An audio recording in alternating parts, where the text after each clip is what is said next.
Hi friends, welcome back to Bharati's రుచి వాహిని. ఇప్పుడు winter season కదా, మంచి నిమ్మకాయలు మార్కెట్లో బాగా వస్తున్నాయి. సో ఈరోజు నేను మీకు లెమన్, జింజర్, గ్రీన్ చిల్లీస్తో 1 year నిలువుగా ఉండే పచ్చడి ఎలా చేయాలో చేసి చూపిస్తాను. పిక్కల్ చేసే 1 hour or 45 minutes ముందే నిమ్మకాయలు, తర్వాత మిరపకాయలు బాగా నీళ్ళల్లో వాష్ చేసుకొని, అల్లం కూడా అంటే జింజర్ కూడా బాగా కడిగేసి పొట్టు తీసేసి కాటన్ బట్టతో బాగా తుడిచేయాలి. తడి అస్సలు ఉండకూడదు. ఈ పిక్కల్ చేయడానికి కావాల్సిన ఇంగ్రీడియంట్స్ చూద్దాము. నేను టోటల్ 15 నిమ్మకాయలు తీసుకున్నానండి.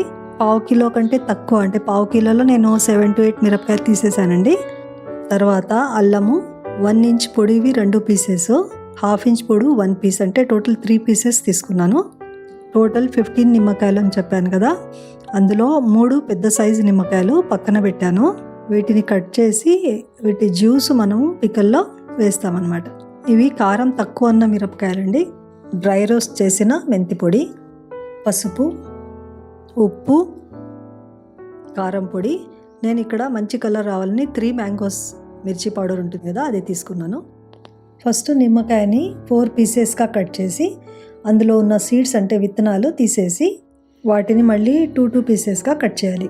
మనం వాడే బౌలు ఆర్ గిన్నె ఆర్ కలిపే స్పూను ఏది కూడా తడిగా ఉండకూడదు. అన్నీ డ్రైగా ఉన్నట్టువే తీసుకోండి, లేకపోతే మీ పచ్చడి అంతా పాడైపోతుంది. పెద్ద సైజు నిమ్మకాయలు 3 పక్కన పెట్టాం కదా, వాటిని కూడా 2 pieces కట్ చేసేసి సపరేట్గా పెట్టేయండి. కట్ చేసిన నిమ్మకాయ పీసెస్ను ఒక బౌల్లోకి వేసుకోవాలి. ఈ వీడియోని లైక్ చేయండి, కమెంట్ చేయండి, షేర్ చేయండి. మీరు ఫస్ట్ టైం చూస్తూ ఉంటే సబ్స్క్రైబ్ చేయండి. బెల్ ఐకన్ ప్రెస్ చేయడం మర్చిపోకండి. తర్వాత అన్ని మిరపకాయలకి తొడిమెలు తీసేసి వాటిని మనకిష్టం వచ్చిన షేప్లో కట్ చేసుకోవాలి. నేను ప్రతి మిరపకాయని 3 to 4 pieces కట్ చేస్తున్నాను. మీరు కావాలంటే పొడుగా కూడా కట్ చేసుకోవచ్చు. తర్వాత తరిగిన ఈ మిరపకాయల పీసెస్ని నిమ్మకాయ ముక్కలున్న గిన్నెలో వేయాలి. అల్లం ఆల్రెడీ పొట్టు తీసి పెట్టాను. వీటిని పల్చగా పొడుగా కట్ చేసుకోవాలి. నేను ఇలా కట్ చేశాను పొడుగా. మీకు కావాల్సిన షేప్లో మీరు చేసుకోవచ్చు, ఏమంటే కొంచెం పల్చగానే పెట్టండి. తర్వాత అల్లం ముక్కలు కూడా సేమ్ గిన్నెలోనే వేయాలి.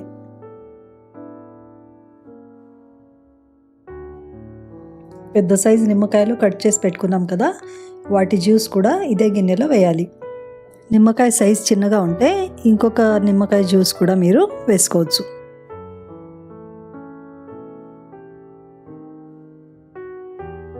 అన్ని నిమ్మకాయల జ్యూస్ తీసి వేసిన తర్వాత గిన్నెలో ఉన్న పదార్థాలన్నిటినీ బాగా కలపాలి. తర్వాత 1.5 tablespoon పసుపు, 5 spoons ఉప్పు, 4 spoons దాకా కారం పొడి వేయాలి. మనం మిరపకాయలు వేసాం కాబట్టి నేను కారం పొడి తక్కువ వేశాను. మీకు కావాలంటే ఇంకా 1/2 spoon 1 spoon మీరు వేసుకోవచ్చు. తర్వాత 3/4 లేకపోతే 1 spoon మెంతి పొడి వేయాలి. తర్వాత అన్నిటినీ బాగా కలపాలి. బాగా కలిపాక మూత పెట్టి 1/2 hour to 45 minutes అలాగే పక్కన పెట్టేయాలి. తర్వాత లాస్ట్ స్టెప్ తాళింపు వేయడము. ఇది కంప్లీట్లీ ఆప్షనల్ అండి.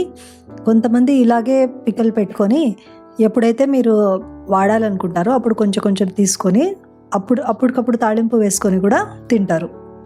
నేను ఇప్పుడే వేస్తున్నాను.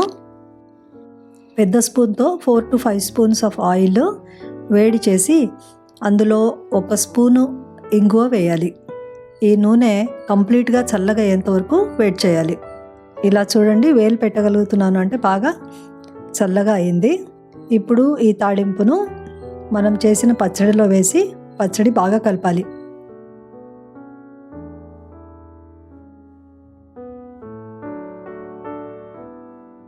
గిన్నెలో నుంచి పచ్చడిని నేను గ్లాస్ బౌల్లో ట్రాన్స్ఫర్ చేస్తున్నాను. ఎందుకంటే 3 days ఉంచాలి అంటే మన పచ్చడి పులుపు ఉంటుంది కాబట్టి స్టీల్ గిన్నెలో పెట్టకుంటేనే బెటరు.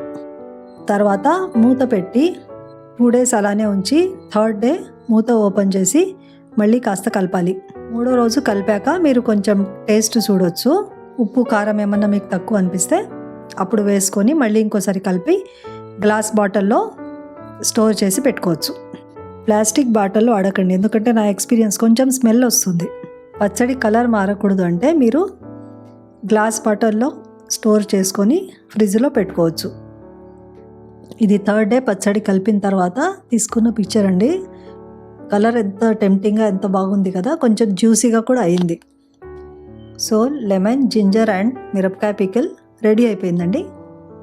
మళ్ళీ కలుసుకుందాం నెక్స్ట్ ఇంకొక కొత్త రెసిపీతో.